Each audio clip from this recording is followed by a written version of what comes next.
Hola, buenas tardes.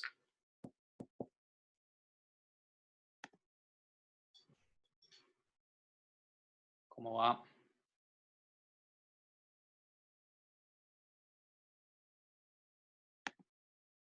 ¿Todo bien? ¿Cómo los trata la cuarentena? ¿Están pudiendo Bueno, estudiar? La Mati. ¿cómo va? Voy a poner los auriculares, así escucho mejor.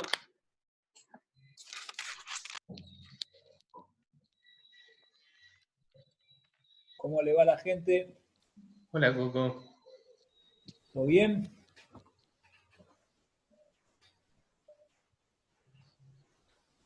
Bueno, ahora sí. Yo los esperaba en la facu. ¿Estás en la facu ahí? Sí, no veía a nadie. Lo raro son los platos que cuelgan ahí en el aire en la facultad. Sí.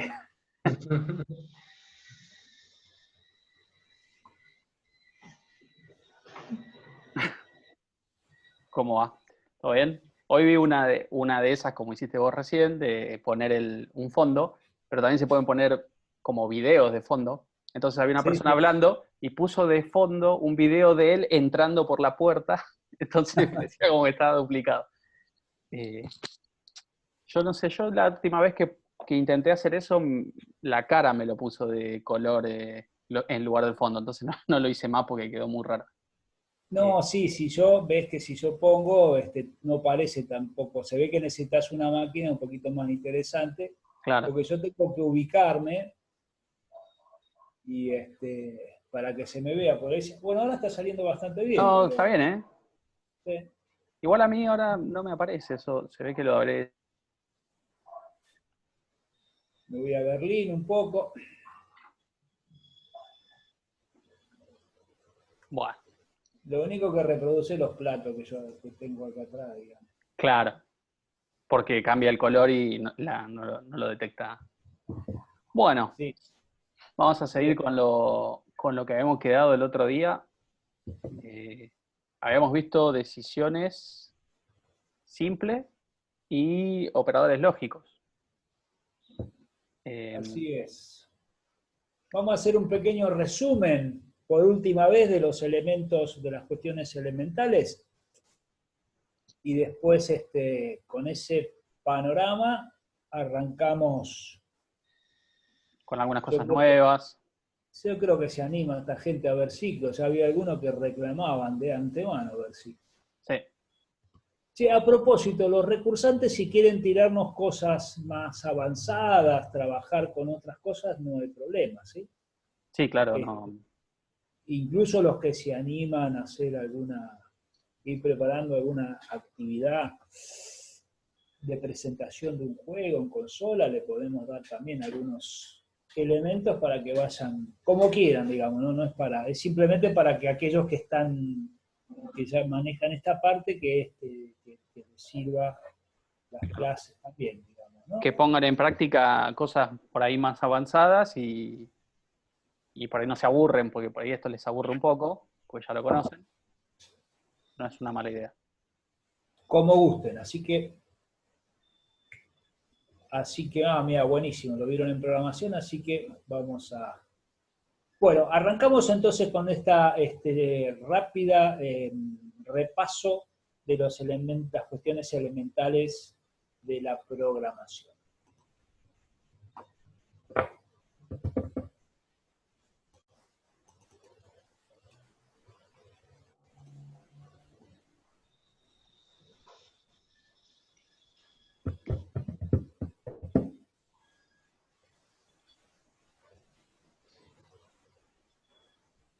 Vamos, un poquito de paciencia.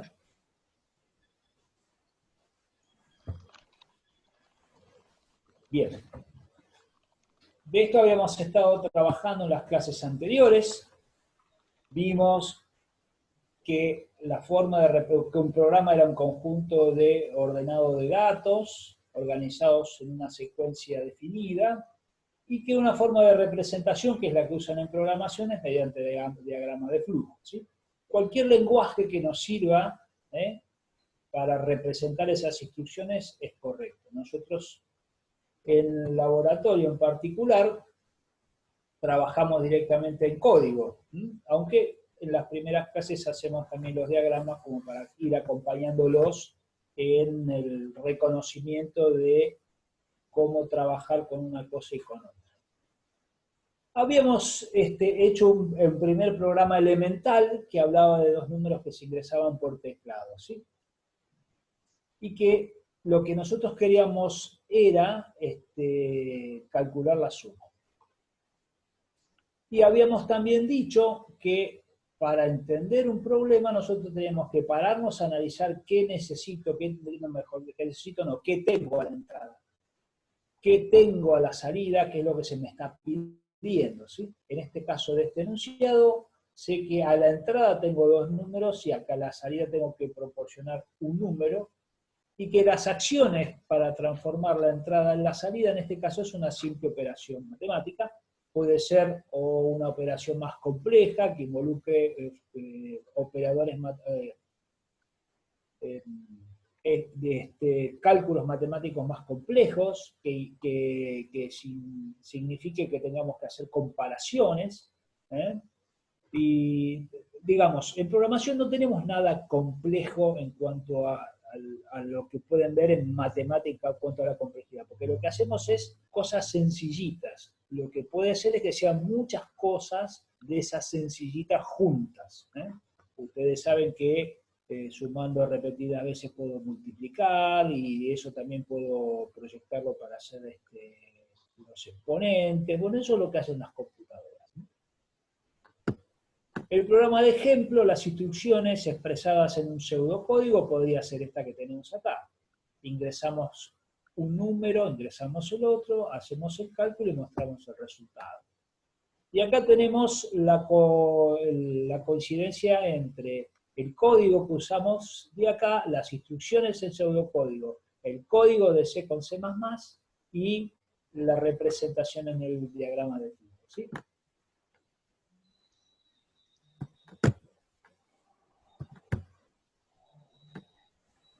Tenemos las tres formas de representar nuestro algoritmo juntas aquí. El programa en sí, que es lo que nosotros trabajamos con más fuerza en el laboratorio, es este. Declaramos las variables, hacemos el ingreso de datos, hacemos la suma, y todo eso en un marco de un conjunto de programación que incluiría falta el using namespace acá, que me lo morfé, ahora que no me di cuenta, se lo usé como 2 veces, y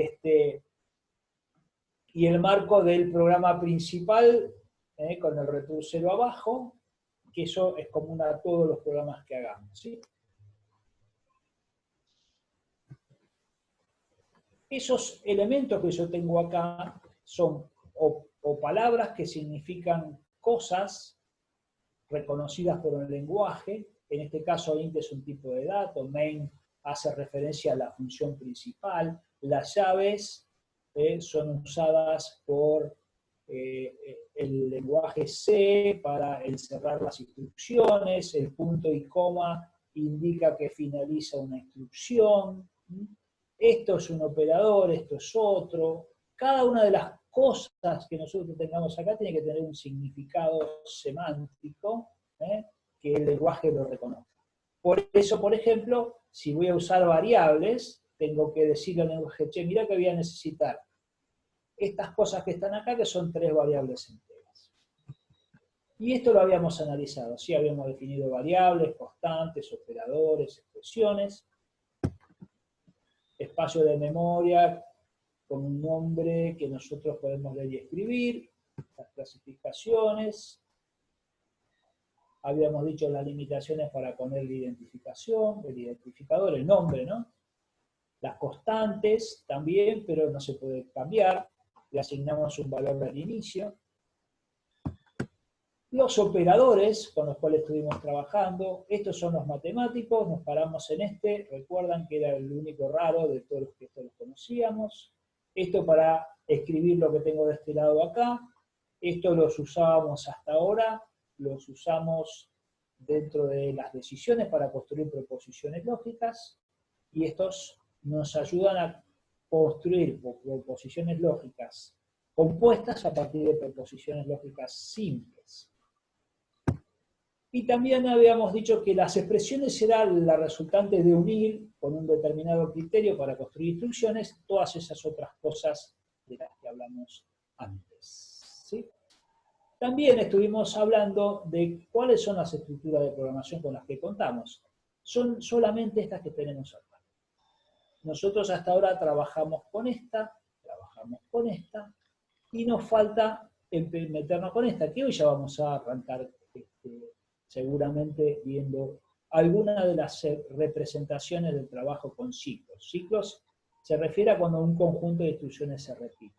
La secuencia era lo elemental, arrancamos de arriba y una tras otra se ejecutan las decisiones hasta que lleguemos al final. La decisión que nos permite elegir entre dos caminos posibles, y los ciclos que permiten que un conjunto de instrucciones se repitan, que después vamos a ver.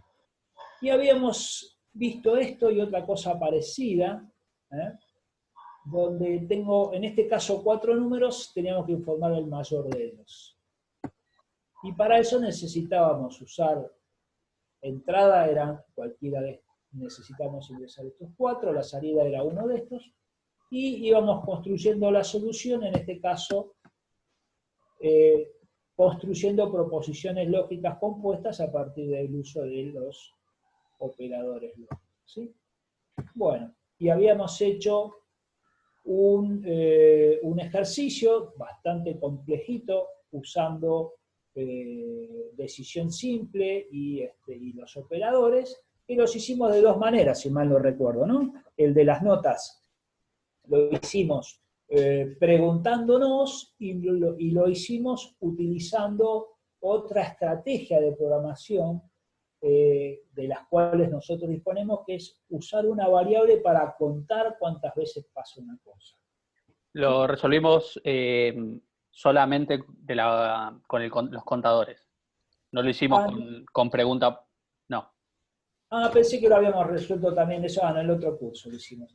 Y lo que no sé si me parece lo tienen resuelto de esa manera. Si no, es básicamente, ¿no? En lugar de poner contadores, preguntarse si cada nota de parcial cumple los requerimientos que decía el enunciado. Bueno, si no, pruébenlo, está bueno para probar alternativas y para darse cuenta que es mucho más piola hacerlo con contadores. O sea, nosotros tenemos que ir viendo y adquiriendo entrenamiento como para ir decidiendo cuándo me conviene a mí hacer construcciones complejas como estas, o cuando a veces me conviene buscar otras estrategias como esa que usamos de contar cuántos eran mayor o igual a 7, cuántos eran mayor o igual a 4, y después hacernos preguntas sencillas en vez de estas preguntas complejas, digamos, ¿sí? Bueno, preguntas por acá, no sé si en el chat salió alguna cosa, no quiero ni abrir el chat porque el otro día en programación se me palmó la máquina un par de veces, compartiendo y abriendo el chat, pero bueno, ahí estamos. No, estaban preguntando más que nada por la librería CSTDlib, que explicamos ya para qué servía y que tiene un montón de funciones que durante la carrera las vamos a ir usando. Por ahora estamos usando solamente la función system de ahí para llamar a system de esta manera. Al final, antes del return 0 en el programa main, y eso lo que hace es hacer una pausa y que luego el programa continúe, ¿sí? Entonces, si lo ponemos al final de todo, cuando ejecutemos el exe desde el sistema operativo, no desde el CodeBlocks, esa pausa va a evitar que el programa se cierre abruptamente. Sí, también usamos para limpiar la pantalla, ¿viste? Hacemos un system CLS. También se puede usar este comando, que es system, pero ejecutando otro comando que es, en este caso, CLS, y lo que hace es borrar la consola, la pantalla.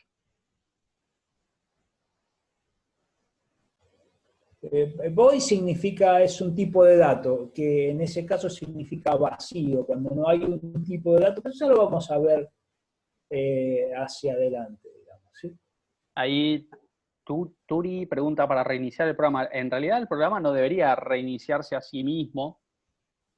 Si vos querés que el programa se ejecute varias veces, ahí es donde entran los ciclos, que es algo que vamos a ver ahora. Entonces, si querés que se ejecute, no sé, 3 veces, usas un ciclo y que se repita 3 veces. Y si querés que se ejecute eternamente, vamos a ver otro ciclo con el cual podés hacer eso más adelante. Dame un segundito. Vos, Daniel, ahí tenés en esa diapositiva lo de las tablas de verdad. No, te dejo un minutito que tengo un llamadito de mi madre Dale. enseguida. Dale. Hola. Bueno, entonces, ¿qué les parece si empezamos ya viendo un poco de ciclo exacto? Bien, que había leído por ahí que ustedes ya lo vieron en programación con el profesor Brian. Así que yo lo que voy a hacer es compartir. Necesito que Daniel. No lo puedo frenar yo. Yo voy a compartir el VirtualBox, donde tengo un Ubuntu acá.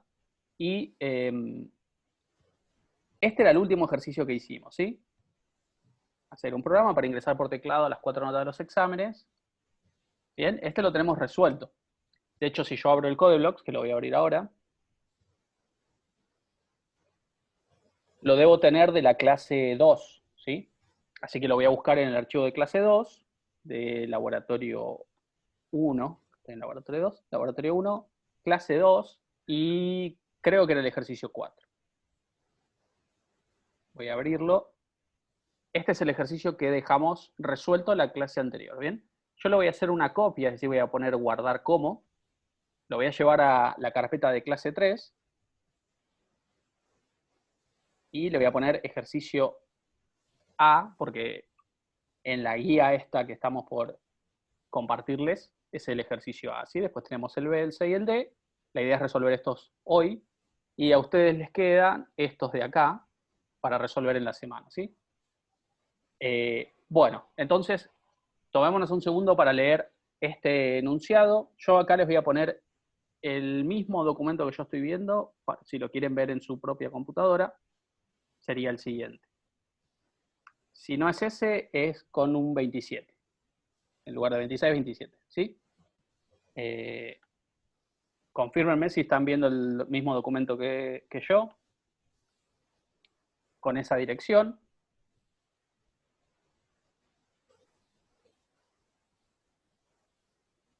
Bien. Bueno, entonces, este ejercicio, la idea es resolverlo con lo que ya teníamos, pero utilizando un ciclo. ¿Por qué?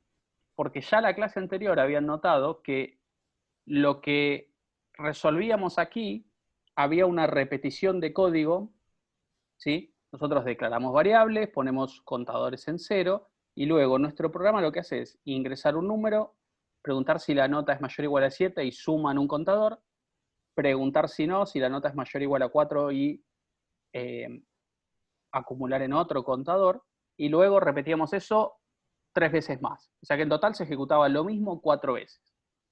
Entonces, si nosotros queremos que nuestro programa ejecute un código una cantidad determinada de veces, lo que podemos usar es el ciclo exacto, ¿sí?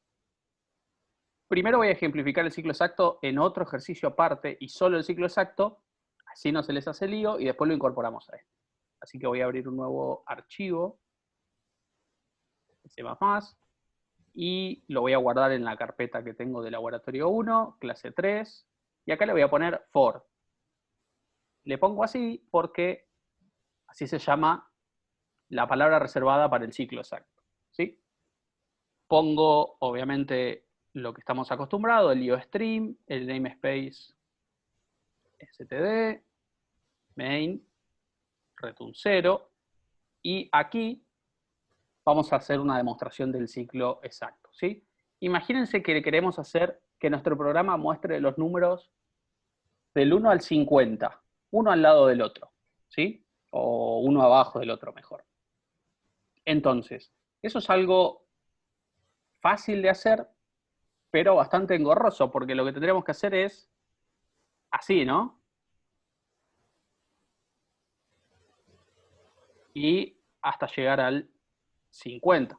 O sea, se puede resolver, pero es medio molesto. Si quisiéramos hacer algo un poco más sofisticado, podríamos hacer esto.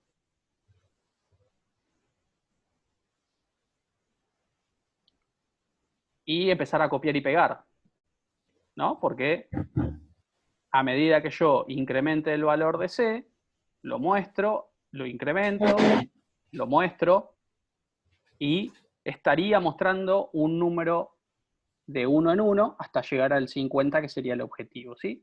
Pero igual sigue siendo bastante molesto, porque tengo que copiar y pegar esto 50 veces. Y si lo quisiera hacer para 500 números, tendría que copiar y pegar esto 500 veces. Entonces, por eso es que existe una estructura que me permite repetir instrucciones, ¿sí? Y esa estructura es la de for. Entonces, vamos a usar la variable C como veníamos usando. Y voy a hacer un for. Fíjense cómo es la palabra reservada, ¿sí? Es F-O-R. For. Y entre paréntesis va un conjunto de instrucciones que hay que poner. La primera es la inicialización, ¿sí? La inicialización se ejecuta una sola vez y es qué valor va a tener la variable que va a controlar este ciclo la primera vez. Como la variable que va a controlar este ciclo en este caso va a ser la C, yo voy a decir que empiece en 1. Les repito, esto se ejecuta una sola vez la primera vez que entra, ¿sí? Luego viene otra instrucción que es una proposición lógica. Esta proposición lógica lo que va a hacer es que mientras lo que yo ponga acá sea verdadero, el ciclo se va a ejecutar, el ciclo for se va a ejecutar. Y cuando esta proposición lógica no se cumpla más, va a finalizar. Entonces, si yo quiero que dé 50 vueltas, como había dicho antes, voy a poner mientras que C sea menor o igual a 50. Bien, empiezo en 1 y voy hasta 50. Pero falta una instrucción más, que es de cuánto en cuánto incremento el valor de C para que alguna vez llegue al número 50. Entonces lo que quiero es incrementarlo, en este caso, de 1 en 1. Así que voy a poner C++ para que vaya de 1 en 1. ¿Sí? Entonces, pongo un par de llaves y dentro de las llaves va todas las líneas de código que yo quiera que se repitan 50 veces en este caso. Todo lo que vaya dentro de las llaves del for se repite. ¿Se repite cuántas veces? Y bueno, depende de lo que ponga acá y de cuánto en cuánto aumente, ¿bien? Entonces yo acá lo que voy a hacer es un cout de la variable C y un endl.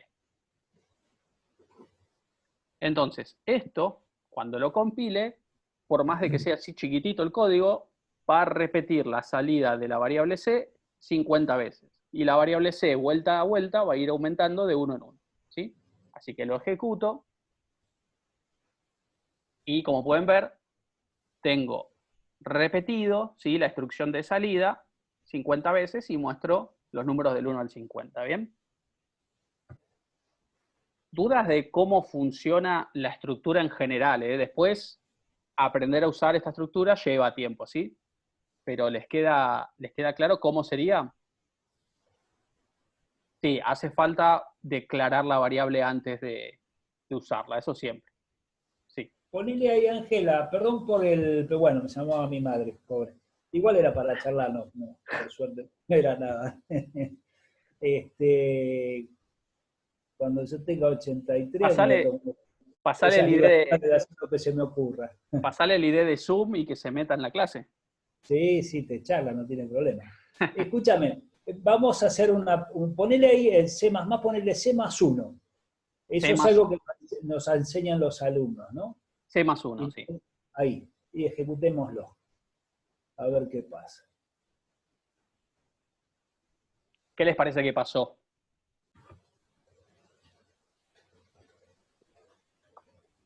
Ahí están viendo, ¿no?, la ejecución. Primero, ¿termina el programa o no? Podemos ver que el programa sigue funcionando. Y como dice ahí Eugenio Lara, eso es un ciclo infinito. Nunca se está cumpliendo qué cosa para que esto termine.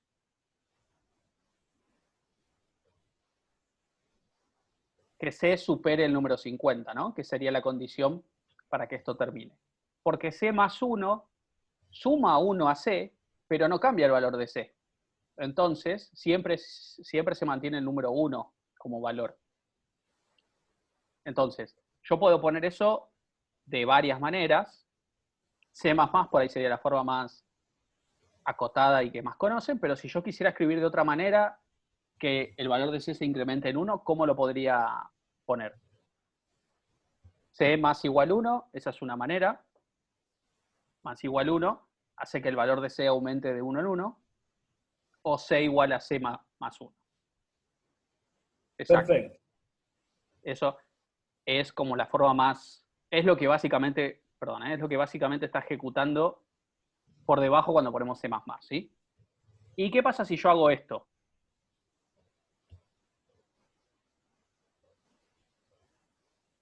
El valor de C se ejecuta y va de 5 en 5, ¿no? Entonces, ¿cuántas vueltas va a dar?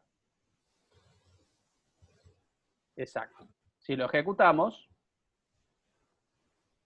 va de 5 en 5 y tenemos 1, 2, 3, 4, 5, 6, 7, 8, 9, 10 vueltas, ¿sí?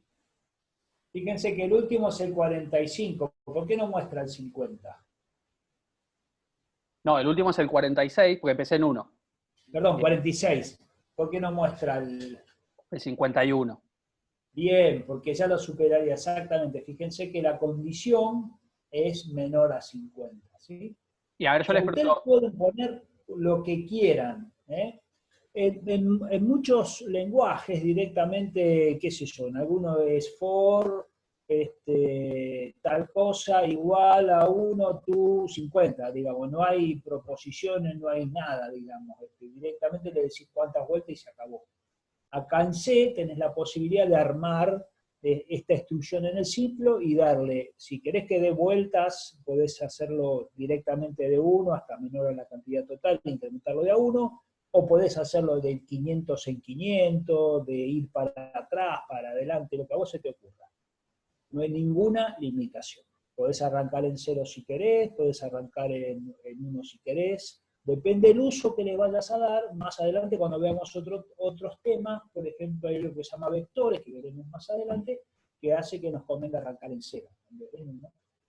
Pero eso es libre, lo que ustedes elijan. Y fíjense que lo interesante que nosotros tenemos acá es que podemos probar y ver qué pasa. Simple y sencillo como eso. Si funciona y hace lo que necesitamos que haga, está perfecto. No hay una sintaxis, no hay una única forma de resolver las cosas, ¿sí? Sí tenemos que respetar, si volvemos a la pantalla del ciclo, lo que tenemos que respetar sí o sí son esos 3 elementos que tenemos, ¿sí? El primero, el valor de inicialización de la variable que controla el for, al final el incremento y en el medio la condición, la proposición lógica que determina la cantidad de vueltas. Esto lo manejan ustedes. Les hago una pregunta y después vamos a ver otra cosa más que ahí preguntó Jonathan, pero en principio les pregunto, ¿cuánto es el valor de C al final de todo? No, al final de todo. Fíjense, veamos lo siguiente, ¿no? El programa va de 5 en 5, empezando desde 1. Podemos ver que el último número que muestra por pantalla es el 46. Pero, ¿qué tenía que pasar para que el ciclo termine? Tenía que el valor de C superar el número 50, ¿sí? Entonces, si yo pongo acá un cout fuera del for, ¿sí? Vamos a poner así, fuera del for, 2 puntos, ¿y cuánto vale la variable C? Yo, por condición de lo que puse en el ciclo, tengo que tener un número mayor a 50, ¿sí? Básicamente va a ser el número 46 que tenemos acá, más 5, 51, eso hizo que el ciclo termine, ¿sí? Ese es el valor de C afuera del ciclo. Bien, eso por un lado. Como para que vean que el ciclo lo que va haciendo es ir sumando de lo que le habíamos dicho que sume en cada vuelta. Al principio era 1, ahora es 5. de 5 en 5, y cuando finaliza el for, la variable sigue existiendo en mi programa, ¿sí? Y va a tener un número que hizo que el ciclo corra. Y otra cosa que preguntaba, ¿cómo se llamaba? Escribieron tantos números ahí que ahora, el que preguntó qué pasaba si sumábamos, acá está, Jonathan. ¿Qué pasa si acá ponemos C igual a C más C? Está bueno. Bueno, fíjense lo que pasa. ¿Ven? Primero empieza en 1, como le suma C, vale 2. ¿Sí? 1 más 1 nos da 2. Como después vale 2, le sumo C, vale 4. Después le sumo C de vuelta, vale 8. 16, 32 y así. ¿Está bien? Entonces, fíjense que se podría, si queremos, pero no está haciendo por ahí lo más lógico, que era ir de uno en uno, ¿no? Si yo sigo extendiendo esto, podemos ver lo que pasa, ¿sí? Podemos ver que si reconocen lo que la serie de números que está haciendo, ¿sí? Y esto, obviamente, si yo le pongo así, rápidamente crece, ¿sí? Por eso hay que quedarse en casa, ¿no? Porque el coronavirus puede llegar a crecer de esta manera. Así que hay que tener cuidado, ¿sí? Ahí está ejemplificado con un for lo que puede llegar a pasar si no respetamos la cuarentena. Entonces, volvamos a lo más básico, ¿sí? Vamos a hacer un ciclo que vaya hasta el 10, que vaya de 1 en 1, ¿sí? Y que lo muestre por pantalla, como para que quede como resumen, ¿sí? Porque esto termina en unos minutos, esta clase, al menos esta videoconferencia. Después seguimos, obviamente, con el mismo ID. Y por ahí preguntaban cómo hacer para que los muestre de forma decreciente, ¿no? Que empecemos, por ejemplo, desde el 0 y vayamos hasta el -10. Entonces, ¿qué habría que hacer para que el ciclo vaya hacia atrás, si se quiere? ¿Dónde tendría que empezar? Tendría que empezar en 0, sí. ¿De cuánto en cuánto tendría que cambiar el valor de C por vuelta? Tendría que ir restando, ¿no? Así que yo lo que tendría que hacer es C igual a C menos 1, o directamente puedo poner C menos menos, ¿no? Para que vaya restando de a 1. ¿Y eso es todo? Bien, tendría que cambiar la condición, ¿no? Porque si ejecuto esto ahora, fíjense, ¿qué tenemos acá ahora? Otro bucle infinito, exactamente, porque le estoy pidiendo que sea menor o igual que 10, y como voy restando, cada vez que da una vuelta se aleja más al número 10, por lo tanto es un ciclo infinito. Entonces yo lo que tendría que hacer acá es que el número sea mayor o igual que -10. ¿Sí?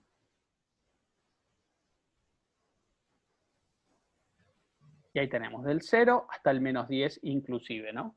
Tenemos 11 números, si no me equivoco.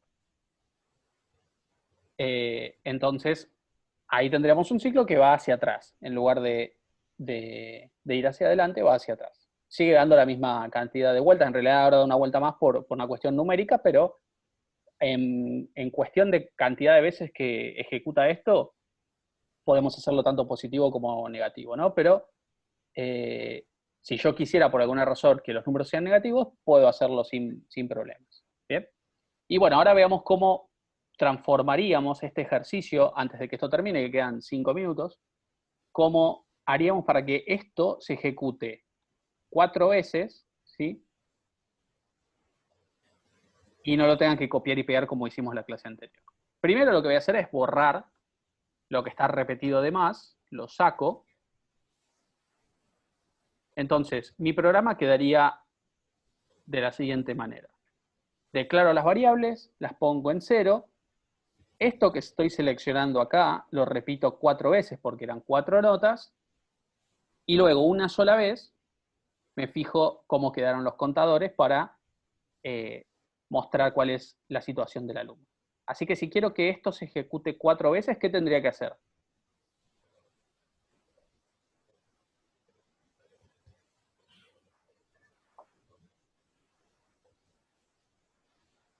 ¿Encerrarlo con qué?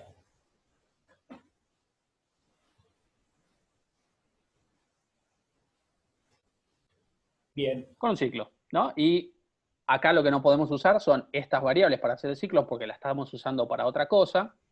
Así que voy a usar una variable i que solamente me va a servir para garantizar que esto se repita 4 veces. Así que voy a hacer un for que empieza en 1, va a ir hasta 4 y va a sumar de 1 en 1. ¿Sí?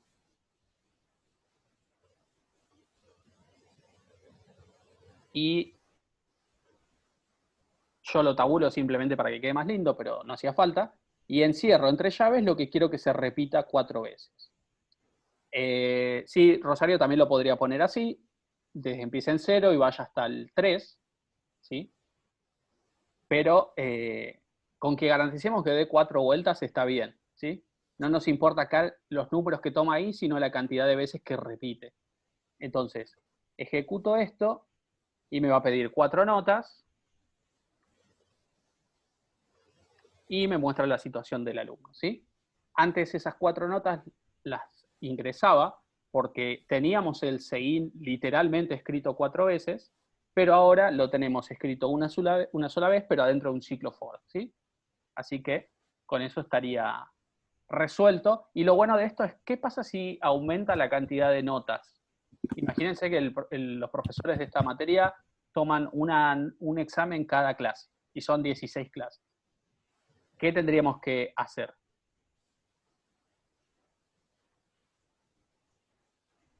Cambio el número 4 por un 16 y serían 16 exámenes, ¿sí? Así que simplemente tendría que hacer eso. En cambio, en el anterior, en el que teníamos resuelto antes, para hacer que sean 16 notas, lo que tenía que hacer era copiar eso y seguir pegando hasta llegar a 16 veces. O sea que esto me da mucho más potencia y claridad a la hora de programar, ¿sí? Bueno, entonces este es el ciclo for o ciclo exacto, ¿sí? Hay varios ejercicios que tienen la práctica 3, donde van a resolverlo con esta herramienta.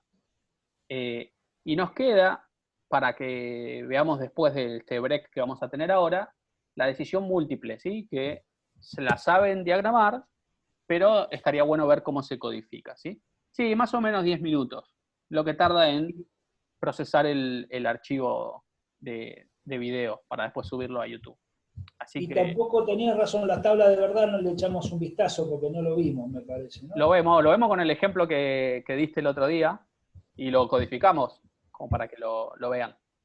Listo. Bueno, nos vemos entonces en 10 minutos con el mismo ID. ¿Está bien? Hasta luego.